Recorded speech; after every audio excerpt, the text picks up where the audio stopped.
Hi everyone, it is Rose Deonarine, and I am proud to be introducing a cast member from the widely popular show Netflix series Indian Matchmaking, Nadia Jagesssar. Hey Nadia, welcome to my show title, Ready, Set, Rose.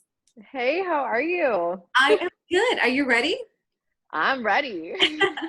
Nadia, from the show, I just feel, and I picked up on that vibe, you can be that girl who is cool and down to earth. So we're going to have a lot of fun. Yeah, always. Yeah. Can you tell the audience a little bit about yourself?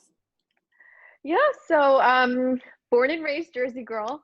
I went to undergrad at Rutgers, still in Jersey. I went to business school at Seton Hall in New Jersey. I currently work I have two jobs. One, I work at, do fragrance marketing for a fragrance and flavors company, and I also run my own business, Euphoria Events. And so I'm a little bit of a busy bee, but everything is it's fun. I was a dancer my entire life. I mean, on the show, everyone kind of got to see me dancing. It's unfortunately taken a slight backseat because I am focusing on my career a little bit more, but I still dance whenever I can. I have a younger brother named Robert. I know on the show, unfortunately, some of his scenes got cut. But yeah, I mean, everyone met my mom and dad and my aunt Pam. So I'm very close to my family. So it was really cool to have them on the show with me. What else? I played sports growing up. I play volleyball, basketball, lacrosse. On top of dancing, I still enjoy playing volleyball whenever I can. Yeah, that's kind of me in a nutshell. That's pretty cool. I did not know you Yeah. played sports. Wow. And Yeah, I was like a jock in high school. I had always wanted to be a cheerleader because I felt like I was, really energetic and like peppy. But then I ended up just playing, playing the sport instead of cheering for the sport. So it was, definitely a switch up. But yeah, yeah, and I volleyball, basketball, and lacrosse. and I heard there's many life learning lessons to be an athlete, correct? Oh yeah, there's so many things. Being able to work on a team and being able to put, kind of the team first. And as in school, especially as you kind of like go through your years in school, then you start to get into like the leadership or captain roles. And there's definitely a lot of lessons that both dance and doing sports have taught me. So yeah, if you can put your kids in sports because I think it's really great for development. I Just love my it. piece of advice. So you sound really busy. You have a lot going on. Tell us, how did you hear about that show, Indian Matchmaking, and what was the casting process like? Yeah, so I actually heard about the show through my dance company. So we get casting emails for things pretty regularly. And my girlfriend who runs our email account, she forwarded me the casting email and she was like, you should try out for this. And it was like, the subject line was like, are you a single South Asian millennial? And I was like, yeah. And so that was kind of it. I sat on it for a little bit and then I was like, I don't know, this sounds weird. And like, is this a gimmick? Like, whatever. And then, the casting initial application was pretty simple. Send in a photo, answer a few questions. And I mean, no one really goes into something being like, oh yeah, they're going to pick me. Yeah. And so it was, this was about maybe 2 years ago that I had applied. No. Yeah, and so I hadn't heard from them for like 6 months, and then they emailed me, sorry, one day, and they were like, "Hey, are you still single? Are you still interested in being a part of this project?" And I'm like, "Thank you for making me type this out. Yes, I'm still single." And that was kind of it. It was a pretty extensive process in terms of getting clearance and doing all these other background checks and tests and stuff like that. But I don't know. The rest is history. The rest is surely history. So Yeah. when you accepted it, what was the conversation like with your parents? Were they supportive at first? Were they confused? Were they like, yes, do it? I always go to my parents with like these very crazy ideas. So Uh-huh. when I told them that like, oh, I got this call to be on a Netflix show, they're like, what? So yeah, definitely confusion at first. But my parents have always been supportive, like I said, of all of my crazy ideas. When I was in high school, I used to model and I was doing like music videos and stuff like that. And my parents would literally take days off from work, drive me into the city, wait at the castings. I did a music video one night and it was shot all at night. I was like 16 or 17 at the time. My parents actually came, waited outside the entire evening from like 9 to like 6 a.m. For me to do this. And so yeah, they've always been very supportive, and this was no different. So they were like, all right, I guess we're doing this. Yeah, two very special Yeah. moments in the show to show that your parents do support and they're so much involved in the process. When you were selecting who you were going to be dating with, you sat on the table with your mom and your dad were there assisting you. And also, Yeah. I'm actually getting chills talking about that. And also, when you were getting ready for one of your dates, your mom were in the room helping you pick out jewelry. Yeah. So, so supportive. I mean, you're, I know. That's like literally how my mom and I get ready for anything. Like she'll literally sit in my room and I'm like, "Oh, what do you think about this one?" Or, "Oh, what about this?" And then like we'll run to her room and she'll be like, "Oh, I have this necklace," and like blah blah. That's like actually yeah. how we get ready for stuff. It was real life, but so, so special. Yeah, So let's talk definitely. about someone who everyone's been talking about, and I've seen a lot of different Facebook headlines. The matchmaker herself, Miss Simmi. I would love to know, what was it like working with her? What is she like? She is a doll, actually. I felt very close to her. I said it on the show too. I felt like she was my aunt who just kind of like came into our house and was like Yeah. trying to set me up with somebody. I did feel very close to her because she reminded me of my dance teacher growing up. And so I just kind of had this like very immediate kind of connection with her. And I think after watching the show, I might have been like the only one who had a connection with her. The few days that we spent together, in person, and then, obviously a few times over the phone because she was in India. It was so much fun. She was just like upstairs and like hanging out with my family. We all had lunch together and we like hung out. She was chatting with my brother, trying to find matches for him. And so, I felt like I really connected with her. And I think I felt like she actually understood me because from all of the matches that she brought me, I can see on paper why each one of them added something to my life or how we were compatible. Obviously the chemistry wasn't there with some of them, and I mean that's no fault of hers, but on paper you can see how the matches worked out. But I actually really liked working with her. Yeah, and to that point, what are some things or one thing that you would point out us, the audience, didn't see but you picked up on, what the cameras did not pick up on? Well, you mean in terms of working with Seema Auntie, or just in Yes, general about the with show? her and her as a person, as a human being. Yeah. Um, I mean, she is, you know, kind of motherly. I feel like she keeps her clients' interests like pretty close to heart, and what she does is not easy. And so I feel like maybe the camera didn't pick up on that as much as they should have, or maybe those scenes were cut. But like I said, I felt very close to her, and when we spoke, even over the phone, as follow-ups and things as the months went on, we would chat much longer than obviously what was shown on the show. So she definitely, she would ask about how my parents were doing and what we were up to and what I was working on and what weddings and this and that. And so I think, she also has this very like nurturing side. And I think she takes her work seriously. Yeah, yeah, you got to see that Yeah. one-on-one. I know with the cast, with the recordings, we get to see a little snippet, but there's so much more that actually happened, but they're unable to show everything. So you actually Right. got that one-on-one. So now I'm West Indian, you're West Indian. Uh, Yep. Did you ever feel in any way, being the only West Indian cast member, did you ever feel displaced in any way?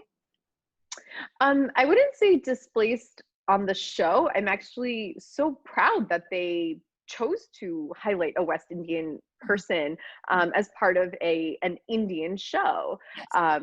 because I think they really tried to include the reach that India has had.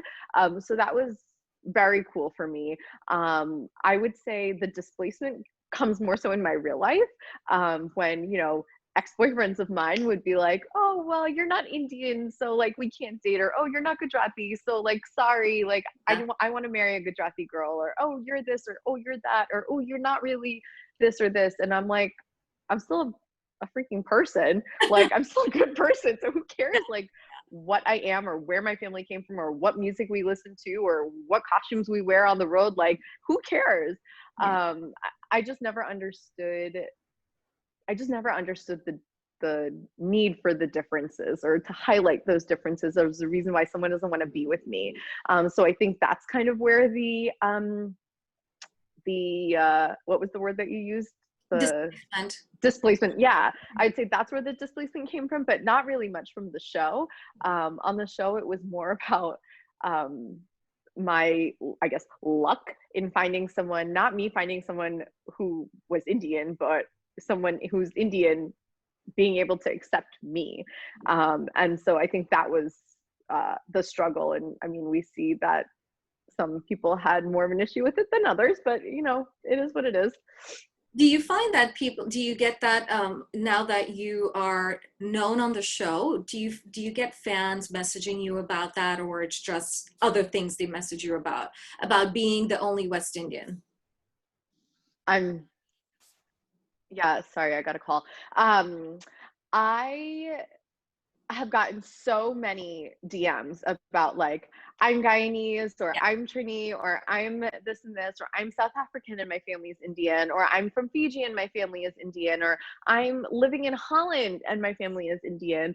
And so many people who share their stories about, you know, not being a little misunderstood, or people who share their stories of like, I dated this Indian guy, he also said the same thing to me. And so it's so interesting. I'm so happy that you know, people are sharing their stories with me, because you know, it's nice to know that you're not alone. And one of the like coolest moments for me was one of my dance friends. She's Indian, and I guess in her friend group chat, one of her friends is Guyanese, and she wrote in the group chat and she said, guys, everyone has to watch this show. It's called Indian Matchmaking. There's a girl on it who's Guyanese, and this is the first time I've seen representation in my life. Yeah. And I literally have chills like talking about it right now, because like that for me was so powerful. And I didn't even think that I would be like that person. But now, you know, I guess I never thought about like, there was not really many like West Indian people on, you Me. know, such on major shows. And so it's pretty incredible. And I'm so grateful that, you know, people take the time to share this with me. I usually see major roles, South Indians in the major roles, but not necessarily West Indians. So that was great. I was actually out to lunch with a friend of mine, and I haven't seen the show yet. And we were just eating, chatting, and she said, by the way, you know, did you see the West Indian girl on the Netflix show? And I'm like, what? And she was like, yeah, she went to Civils. And I'm like, oh, Yeah. man.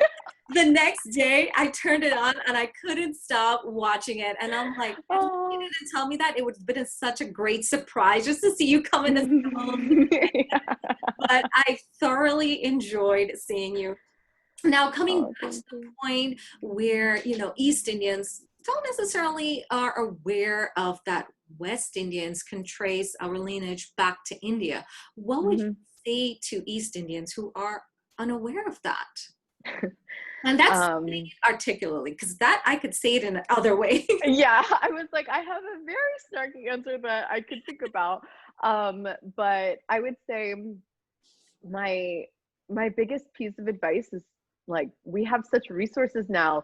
Google, or like Wikipedia, anything, Yeah. to see just the true reach and size of India. I mean, you know, our lineage goes back so many generations that came from India.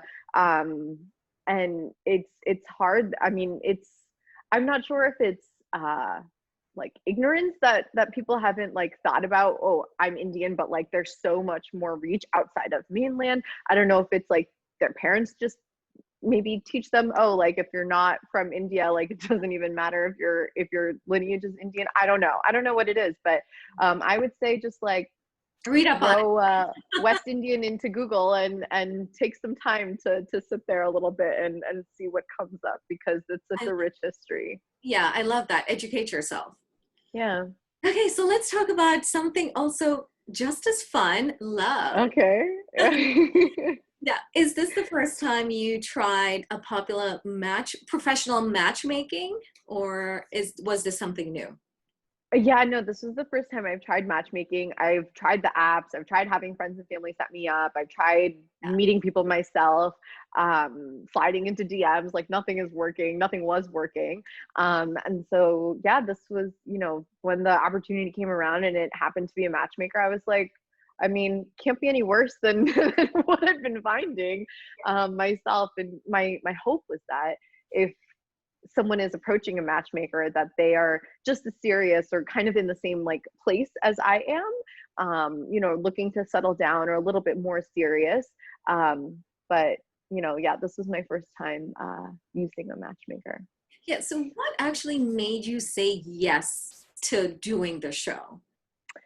Um, I guess I kind of touched on that a little bit on the show, where I was like, try everything once.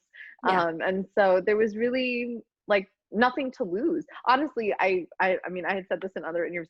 I honestly thought whole thing was fake. And I was like, I'm gonna get punked. Like this is gonna be some kind of like thing. It's gonna get canceled, whatever. So honestly, I didn't think that anything would really come from this. Yes. And so I kind of went in with very low expectations, and I was like, if something happens, it happens, and if it doesn't, then that's okay too. I'm just back to square one where I already am. So there was no harm, no foul, and so it was a pretty simple yes for me. Okay, so you went on a few dates on the show. Let's talk about Shaker. You said that date has been one of the best dates you've ever been on, but the stars did not align. Can you tell us Yeah. about the date? Oh, that seems so romantic on the boat. Yeah. And also, and then there was a little picnic. And also, why didn't the stars align? Yeah. So well, we start out having the boat ride, and it's definitely really interesting having your mom on a first date. Let me tell you, that was interesting. But there were points where the two of them were talking, and I would just stop back, and I was like, okay, cool, and like they really hit it off too. So that was like Important. kind of a big hurdle for me. Yeah, it was very important because, I'm like, my mom's one of my best friends. And, I would love for her to also get along with the guy that, I'm potentially dating. And so it's, I guess, better to know up front than it is to wait like a year in and find out that they actually like don't get along. Yeah. So yeah, we had a great date. He showed us around, Chicago. We did a boat tour, and he even mentioned like, oh yeah, I want to go to Guyana. I was like, what did you say? Yeah. I was like, you even know what that is? So definitely like very impressed with him, regardless if he, prepared a lot and did his research, like props to him because that was amazing. Yeah. And then yeah, I mean off camera, after the boat, we had gone to lunch, and I remember sitting at lunch and the whole crew's around and my mom is there and the producer, everybody's there. And him and I were sitting next to each other, and we were just chatting, and I like remember at one point just being like, oh crap, like I haven't spoken to anybody else in like half an hour. I was like, we're at a table full of people and I'm just talking to him. And then afterwards we went for the picnic, and we had some wine and some snacks and stuff like that. And that was like, it was honestly such a great date. We went for drinks afterwards. And yeah, it's very rare to, I mean, I feel like I connect with a lot of people, but there was definitely a pretty instant connection with him, and so it was one of the best dates that I've had. Yeah, I mean, he's successful. He was Mhm. charming. Guys definitely connected. There was Yeah. chemistry there. Was it the distance, or you guys just didn't click? Yeah, so we dated a few weeks after the filming had ended, but it was hard. Both of us have really crazy schedules, so sometimes we were talking at like 2 in the morning when either I mean, there's a 1 hour time difference as well. So he's getting back from the office or working a long night, or I was working a wedding, and we were always kind of missing each other. And so it was kind of tough to start a relationship in that way, but we're still friends, and we talk and text and stuff like that. So it's who knows. Who knows? And by the way, guys, Yeah. if you're just joining in, I am interviewing Nadia from Indian Matchmaking. The conversation is going super cool. I'm getting a lot from her. Welcome to you. And I'm going to head back into the questions. Oh my gosh, are you ready for this one? Let's talk about Renee. Oh my gosh. What can I say douche? I mean, yeah, I'm allowed to say that, right? What Yeah. a douche. You know, one time, yeah, but you had your beautiful girlfriends there waiting to meet him. And I'm laying in bed and I'm like, don't tell me he's not going to show up. And when you got that text, I'm like, he's not going to show up. And he's saying, oh, it was because of an argument with my sister. First of all, was that even true? Did you even know? And what was going through your mind? And how did you feel about that? Um, I mean, it was something obviously that was filmed last year. One, none of us are Mary Mass, so yeah, last year. And to see it play out, having gone through it then and having to get over that, and then seeing it play out on screen, and then having the whole world weigh in on what happened, Yeah. was definitely something I was not expecting. And I mean, everyone saw how I felt, right? Like I cried. I shared that moment with my friends, and I'm happy that they were there for me. And my girlfriends are ride or dies, like they will support me through anything. And so having them there to be like, this is okay, we're here, like let's just enjoy this, what's happening right now. But yeah, it was hard to see it again. And it took me a while to get past it then, and now it's equally as hard with kind of everyone sharing their thoughts and opinions and whatnot. But this happens on and off camera. People stand people up actually all the time. And so it's unfortunate, and it had never happened to me. And I guess unfortunately for him, that cameras were with us. So It was I don't know. it was proof that he did that. Now, if he were to come and say, hey, you know what, I'm sorry, I admit it, do you feel that he's the type of person that you would want to be friends with if he say, hey, I'm sorry? No, I had explained this to him as well, that we weren't friends before this, and I didn't feel that I would want to be friends with him after this. I, my friends and I all have a very close understanding of like, say what you mean what you say. So like, if you're gonna say you're gonna show up somewhere, or if Mhm. you're gonna do something, like do it. And so I just there's at this age, there's no time and energy for people who are gonna do that to you. Amen. I agree. Yeah. So let's talk about the show again, the pros and cons of being a part of Indian matchmaking. And was there a particular lesson that you learned?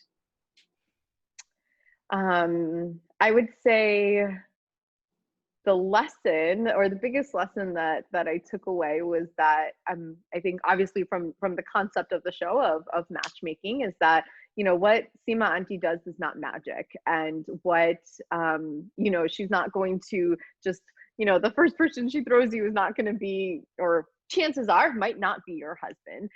That even meeting someone through a matchmaker still requires attention, and it still requires effort, and it still requires like that same energy you're going to put into meeting someone in real life, that you're also meeting through this matchmaker. And so I'd say that's like my biggest takeaway. Also, I would say that this was a choice. I think a lot of people had a misconception that like matchmaking or arranged marriages is like a forced thing. And I would say I kind of knew that because like I knew from my parents and other people who had been arranged marriages in my family. But I would say the biggest lesson that I would hope that the viewers took away from this was that it was a choice that we had to enter to this. No one was forced into doing this. No one was forced to get married. And so I think those are like the two biggest takeaways or lessons that for me from the show. And also that people don't know what Guyana is, so please Google. big plus for sure. Yeah.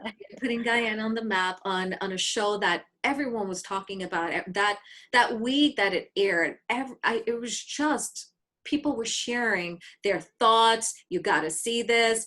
There's a girl from Guyana. Like, it was just a proud moment for the Yeah. West Indians. Yeah. Have you stayed in touch with any of the cast members? Have you grown close to anyone? Yes, so we all actually have like a Facebook group and we post and chat in there. I do text some of them, like Manisha is actually in New York for the next like few weeks. So her and I have plans to meet up. Aparna and I text every now and then. Yeah. Like I said, Shaker and I still talk and text. Vyasar and I exchange messages here and there. And so yeah, it's been nice getting to know them. I actually exchanged a few messages with Praduman, Ankita. So like we're Yeah. all, in the mix. Oh, that's good. That's good. Yeah. No beef. No, no, no, no. No Um, beef with anyone who didn't give me beef. not sad. Yeah. Okay, I wouldn't be surprised if there is like a rebuttal, but we're all for it. That would be better. Hey, do it. Yeah. So now you're single, correct? Yeah. Okay, okay, don't be sad because we're gonna talk about something really happy because Okay. I'm trying to be a matchmaker here, okay? Can you describe your dream guy? Whew. um Honestly, I don't even know what he looks like or what he like is. I would say the kind of like criteria that I had on my my list when Seema Auntie asked me was kind of the ideal. I'd say outside of that, someone who is like open-minded, adventurous, someone who wants to go to Caravana with me every year, Nice. someone who I mean, I don't know. Obviously, it doesn't hurt if he's easy on the eyes.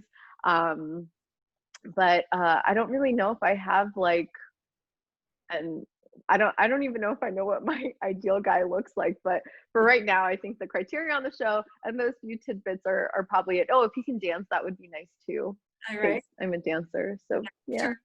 Okay, so here yeah. we're going to boil it down a little more. Okay, let's do a Okay, rapid fire round where about your ideal guy. So you just have to choose okay, one answer. I mean, if you want to say okay, that's fine, but okay. okay, ready? Yes. Okay, so which one do you prefer, tall or medium? Tall. Medium height. I was like, I forgot the height part. tall. Okay, so beard or no beard? Beard. Uh-huh. Casual or formal? Depends on the day, but normally casual. Okay, so this one's going to be a bit tricky. Mama's boy or no? No. Definitely. But with like a caveat. It's very cute when guys are close to their moms, and I do appreciate that because I feel like they have a different level of respect. Yeah, But I don't need someone whose mom is going to be constantly involved in everything we're doing. dictating everything. Okay, got Yeah. it. Ivy League or CUNY? Um, any type of education is great, but I would say out of the two, Ivy League. Wealthy or rich? I mean, in an ideal world, wealthy, because Yeah. Mama would like to quit one of her jobs. But Right. Bring it down to two, right? yeah, Okay. So, drinker or non-drinker? drinker. Nice. Handsome or smart? Ooh, that's a hard one because smart guys can also be handsome because they're like smart and like kind of nerdy way. Um, You could choose both if you want. I'll choose both. Yeah, I like that. Yeah. Both.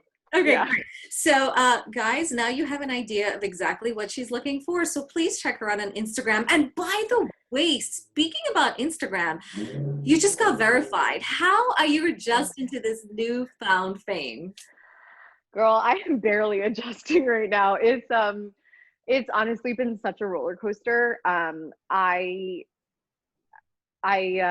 have had a lot of long nights between trying to do interviews and stuff in between work, after work, and also managing like my company as well as my day job as well as doing all these other things, responding to people on DMs. And it all kind of happened so quickly that it's been tough to like get used to this lifestyle. Like I was never like an influencer. I don't even consider myself that. I'm just like a normal human living their life. Celebrity now. Safe to say you're a celebrity.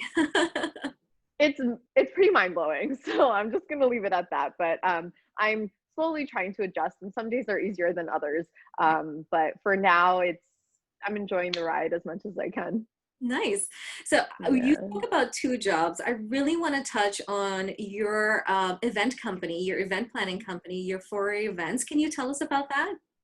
Yeah, so I started my company about 2.5 years ago. I was with another event company before that for like 6 or 7 years, and they decided that they weren't taking on clients and going to take on clients anymore. And that was kind of my like aha moment of like, I really enjoy this. And I was actually kind of sad that we weren't going to do it.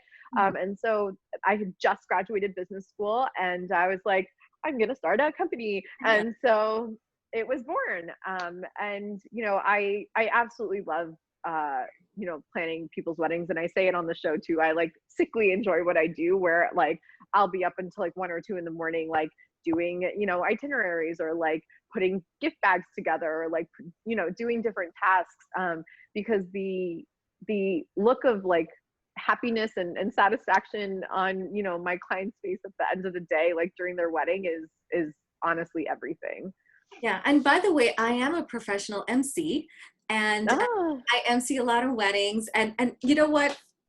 I myself never had this big, beautiful wedding, but yet still I'm there. A wedding MC, you would think, oh, she's married, right? No, not. So just for that, sometimes that moment when I'm introducing the first dance or the cutting of the cake, and I'm like, they're so in love. I want to find my love too. Like whenever you're doing a wedding, do you ever get a little bit, because you're probably really working and on the go, and a job of event planner probably is more pressure than me, just daydreaming while they're dancing. But do yeah. you feel, picture yourself while working, like, okay, maybe one day that's going to be me in that seat? Yeah, I mean, I definitely go back and forth. I know on the show I was like, well, I'm gonna elope. That is purely because I know my mom, bless her soul, but she is just like a worrywart, and I'm like, I can't even imagine how stressed my mom is gonna be like during my wedding. And I was like, that's already stressing me out thinking about that. So I was like, maybe I'm just gonna elope. But on the real, when I am working, there are like a few key moments where I'm like, I can't wait for this to be me. So like usually during the first look, when you see the groom see the bride for the first time, and they're just completely like blown away, I'm like, I want that feeling. And then usually during the first dance is Yeah. another one. You always see the couple like smiling, or sometimes they're chatting with each other, and you're like, oh, I wonder what they're talking about. And like, I can't wait to like talk about something with my future husband. um and so yeah, there are like a few like key moments where I'm like, this would be really special, and I can't wait for my day. But that during working days, that quickly fades, because I'm like, there's something else I probably have to be doing right now. I'm not daydreaming about my wedding. Exactly. That is so true. Yeah. I'm following your furry events on Instagram, and I saw you a post a few days ago with a stunning couple. Their wedding is coming up very, very soon. So Mhm. I know the wedding season, it may not be as busy because of COVID, but it's great to see you having your events still. Of course, it may not be as much, but so how do you adjust with or handle both jobs as the marketer and also the event planning? Yeah, so it's honestly, I not even patting myself on the back, but like kind of, it's literally all time management. So when I was in business school, I was working full time, still at a fragrance job. I was in business school part time. I was teaching dance. I was dancing myself, and I was still doing event planning for the other company. And so obviously having a social life, doing all of those other like obligations. And so once business school was over, I was like, wow, I have a lot of free time. And so, like I said, that was kind of when my company was born. And very luckily is that we weddings are mostly on the weekends. And so I don't work my fragrance job Monday to Friday. I mean, I don't work Saturday and Sunday. And so I do have, free time to do weddings and stuff like that. But I have my 9 to 5 and I set that time for my job. And then when I come home in the evening, I do emails or check in with clients, have calls, go to meetings, things like that, because my clients are working as well. And so usually they're not free to talk during the day. So it works out very nicely that the type of industry that I'm in allows me to have that flexibility. Great. But yeah, COVID weddings are definitely interesting. And so, yeah, I have 3 coming up in the next few months, but just like everybody else, there were a lot of weddings that got pushed to next year, but we move forward and hopefully, things will get better by next year. Yeah, we pivot with the times. So do you have to wear the mask all the time when you go out to the event planning? Yeah, so well, I haven't done my first COVID wedding is going to be in September, Okay. and so I got these cute masks that say Euphoria events on them, and so Yeah. the team will have those, and we definitely make sure that all of the guests have their masks. We'll have gloves whenever needed, but yeah, for the most part, I feel okay if there was any point where I was like questioning it, or if I didn't feel safe because my dad is high risk, then it's definitely something that I wouldn't be able to do. Being very, very careful. Yeah. Before we end, I do want to give a shout out to Mira in New Jersey because I went on my Facebook Live yesterday saying I was going to be interviewing you and if anyone had any questions. And Yeah. we had quite a few questions, and they were also touching on the fact that the West Indian, the East Indian, and I go, don't worry, I'm already asking her that question, but I wanted to give a shout out to Mira out in New Jersey. They all watched the show, and very, very happy to see you on. Oh, Before so I sweet. let you go, what can we Mhm. expect in the near future? There are definitely some projects in the works. Mhm. I can't share many details right now, but yeah, I'm working on stuff, and like I said, it's been busy. But all great things, and I'm so excited for what might come. Yeah. And where can, so can you give us a hint or you're not allowed? Um, I I'm not going to share right now, but there's definitely some projects that are coming together. Well, where can people who are looking on find you on social media? Yeah, on Instagram you can find me at Nadia Jagesssar or at Euphoria Events, and on Facebook same thing. Although I'm keeping that a little bit more private for my family and friends only usually. But yeah, at on Instagram at Nadia Jagesssar. Great. And by the way, which part of Guyana is your parents from? My mom is from like 64 Village. She said she was from Quarantine. Yeah. And then my dad is from what they call Roden. Uh-huh. So he's from Krabu Creek. Oh, great. I heard a little bit of the Guyanese accent. Yeah. I mean, you can't like talk about Guyana and then not have the accent come out. That is so cool. That's Yeah. true. Well, Nadia, I mean, exactly what we saw on Netflix, this bubbly, just honest, genuine person. I knew the conversation was going to be fun. And I said to Reshma, who's a part of Ruckus Avenue Radio, I said, I want to interview her. And I sent her your Instagram handle, and she of Mhm. course did what she had to do. So I want to say thanks to her, but I knew it. I just knew that you would have been a really good, fun interview, and you really were. Oh, thank you so much. Yeah, this was great. And what we saw on TV is exactly who you are, and I really hope that you continue to be that way, because Thank sometimes you. people are really, really famous sometimes, but Yeah, no, I understand. and here's a fun fact. I don't know if you know, but Ruckus Avenue Radio actually made the music for Indian Matchmaking. What? Yeah, Sammy Chand, he's out in LA. And when I Uh-huh. was talking to Raul, who actually got me onto this station, he go, yeah, we did the music for Indian Matchmaking. Oh my God, that's so cool. I didn't know that. Yeah, yeah, yeah. So Wow. it's wow. definitely great stuff. And All full circle. all full circle, yeah. So thank you so much for being a part of this interview and sharing your story. And I wish you all the best. And I hope we can MC and you can do Yeah. one day. Without we That work would be together. great. Thank you so much for having me. My pleasure.